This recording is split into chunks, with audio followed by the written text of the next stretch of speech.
Alright, hello class, this is Mr. Arocena and welcome to February's Final Fantasy XIV Glamour Showcase. Now, before we get on to the outfits, I have to address the elephant in the room. You may remember that back in January, our FC had a miraculous night with multiple clears and Yan horns in the very first week. Well, that was the highlight of January and February. 60 plus maps and 7 weeks later, and we still didn't get a clear until the final Saturday of February. Turns out we spent all of our luck at the start of January. But bad luck doesn't stop us from looking good, so let's get into this month's themes.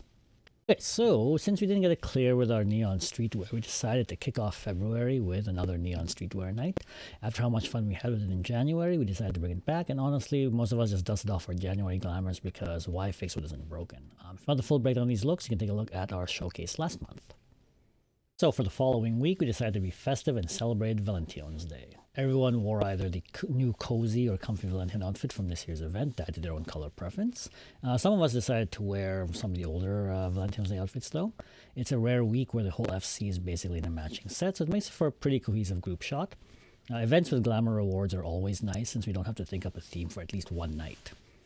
And finally, Culinarian Night. This theme ran 2 weeks in a row, partly by design and partly because the maps didn't let us get to the end of the first night. One of the things we usually do is if we don't get it clear on the first night, then we repeat the theme and try again on the next night, especially if we really like the theme, so we really liked the Culinarian Night. Most of the FC went with the Culinarian artifact set as their base, but the real stars of the night were the Figmental weapons. So for those unfamiliar, the Figmental weapon series has some options that fit a culinary theme perfectly. So I went full paladin chef, tanking with the ladle and pot lid. Mrs. Arocena took a different approach entirely. Rather than the artifact set, she put together a barista outfit using the craftsman apron as her base and paired this with the knife and fork viper weapon. So it's kind of a nice contrast to the rest of the group. Our healer ended up going both white mage with the cake on the fork weapon, and switched up to scholar later on, so pretended she's carrying a cookbook. Our black mage was casting spells using the teacup staff, and the rest of the FC kind of filled out the artifacts that's nicely. Worth noting, our Pictomancer and Bard didn't really get any matching weapons for their jobs for the Culinarian theme, but full credit for them for committing to the theme despite the weapons not cooperating.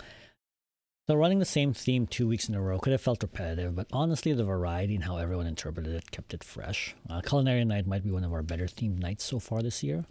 And to cap off 2 weeks of Culinarian Night, we finally broke our 7-week drought, standing around the final chest in full chef gear. Okay, so that wraps up February's Glamour Showcase. It was a rough month of maps, but we ended on a good note, dressed as chefs celebrating over a treasure chest.